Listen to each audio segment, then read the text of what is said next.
ప్రభువైన యేసుక్రీస్తు నామంలో అందరికీ వందనాలండి. ఇది నా ధ్యాన భాగంగా మత్తయి సువార్త 5వ అధ్యాయం 9వ వచనం ధ్యానిద్దాం. సమాధాన పరచువారు ధన్యులు, వారు దేవుని కుమారులు అనబడుదురు.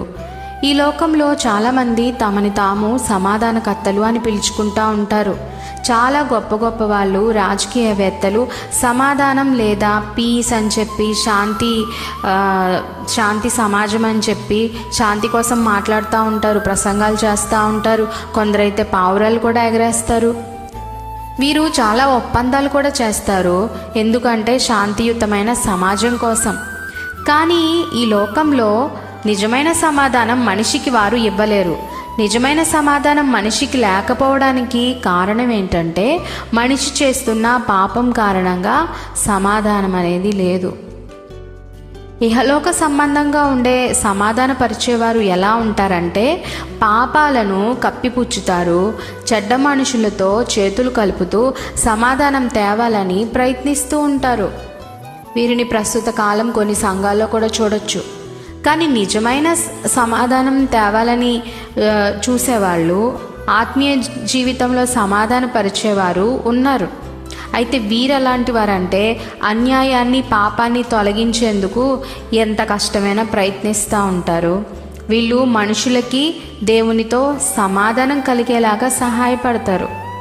ఇదే నిజమైన సమాధానం లేదా నిజమైన సమాధానకర్తలు, సమాధానపరచువారు అన్నమాట. మనం సమాధానపరచువారిగా ఉండాలి అంటే ముందుగా మనము దేవునితో సమాధానపడాలి. రోమాపత్రిక 5వ అధ్యాయం 1వ వచనంలో క్రీస్తునందలి విశ్వాసం ద్వారానే మనకి సమాధానం వస్తుంది అని చెప్తున్నాడు. నిజమైన సమాధానం పొందాలంటే ఈ ధన్యతల్లో చెప్పబడిన వారిగా మనం ఉండాలి. అంటే ఈ 5వ అధ్యాయం 3 నుండి 8 వచనాలు మనం ధ్యానం చేసుకున్నాం కదా. ఆత్మ విషయమై దరిద్రులం అవ్వాలి, నీతి న్యాయాలు గలవారిగా ఉండాలి, నీతి కొరకై ఆకలి దప్పులు కలిగిన వారిగా ఉండాలి, సాత్వికులుగా ఉండాలి, కరుణ గలవారిగా ఉండాలి, హృదయ శుద్ధి గలవారిగా ఉండాలి. ఈ ధన్యతలన్నీ కూడా ఒకదానితో ఒకటి సంబంధం కలిగి ఉంటాయి. ఒక లక్షణం లేకుండా మరో లక్షణం అనేది ఉండదు. నిజమైన విశ్వాసికి ఈ ధన్యతల్లో ఒక లక్షణం లేకుండా ఇంకొక లక్షణం ఉండదు అనమాట. అంటే అన్ని లక్షణాలు ఉండాలి.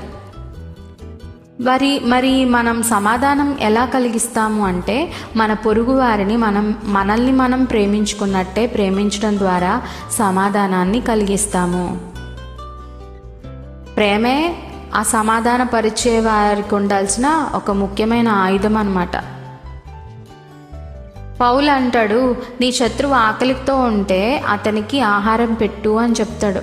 యేసుక్రీస్తు కూడా మత్తయి సువార్త 5వ అధ్యాయం 44 నుండి 45 వచనాలు చూస్తే, పరలోకమందున్న మీ తండ్రికి కుమారులై ఉండునట్లు మీ శత్రువులను ప్రేమించుడి, మిమ్మును హింసించు వారి కొరకు ప్రార్థన చేయుడి అని.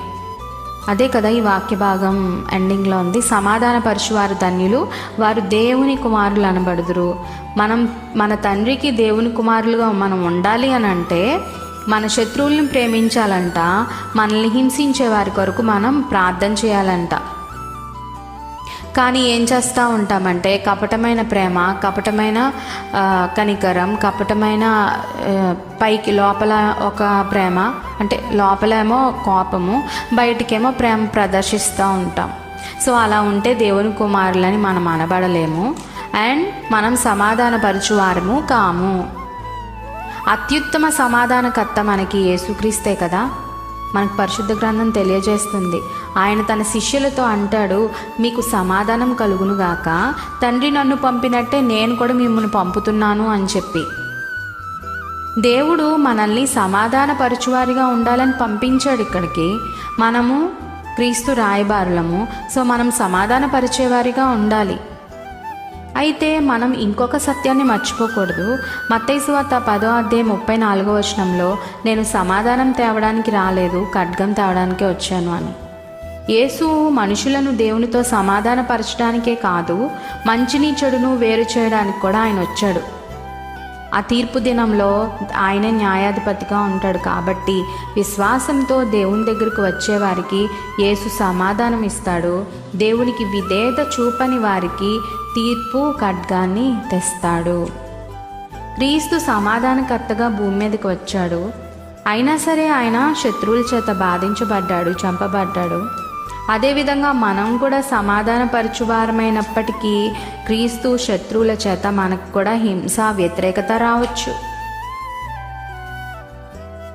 క్రీస్తు విరోధంగా ఉన్నవారిని మనం సమాధానపరచాలి అంటే కష్టమే, సమాధానపరచలేం. వాళ్ళని సమాధానపరచుదాము, వాళ్ళు మనతో ఎలాంటి అంటే యేసుప్రభుని నమ్ముకున్నందుకు మనల్ని ఇలా హింసిస్తున్నారంటే వెళ్ళి వాళ్ళని సమాధానపరచడం అనేది సాధ్యం కాదు. వాళ్ళు యేసుప్రభు మీద విశ్వాసం ఉంటే తప్ప అది సాధ్యం కాదు. మనల్ని మనం ఇది పరిశీలించుకుందాం, మనల్ని మనం ప్రశ్నించుకుందాం. నేను ఈ లోక సమాధానానికి అలవాటు పడ్డానా, లేదా దేవుని సమాధానానికి అలవాటు పడ్డానా?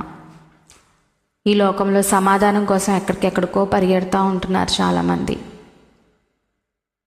యోగా అని చెప్పి దాని మీద కాన్సన్ట్రేషన్ చేస్తున్నారు చాలామంది. కానీ నిజమైన సమాధానం మనకు దేవుని దగ్గర దొరుకుతుంది కదా.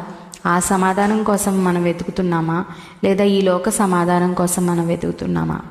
నా జీవితంలో నేను నిజంగా సమాధానపరచు వ్యక్తిగా ఉన్నానా, లేదా సమస్యలు సృష్టించే వ్యక్తిగా ఉన్నానా, లేదా సమస్యలు తప్పించుకొని తిరిగే వ్యక్తినా? అలాగే శత్రువుల పట్ల నా స్పందన ఎలా ఉంది? నేను వాళ్ళని ప్రేమిస్తున్నానా? వాళ్ళ కోసం నేను ప్రార్థన చేస్తున్నానా? నిజమైన సమాధానం నాలో ఉందా? నిజమైన సమాధానం నాలో లేకపోవడానికి కారణం ఏంటి? ఒకవేళ ఆ పాపాన్ని నేను ఇంకా పెంచుకుంటూ పోతున్నానా? ఇది మనల్ని మనం పరీక్షించుకుందాము, దేవుని దగ్గర మనల్ని సరిచేసుకుందాము. దేవుడు అట్టి కృప మనకి దయచేయనుగాక. ఆమెన్.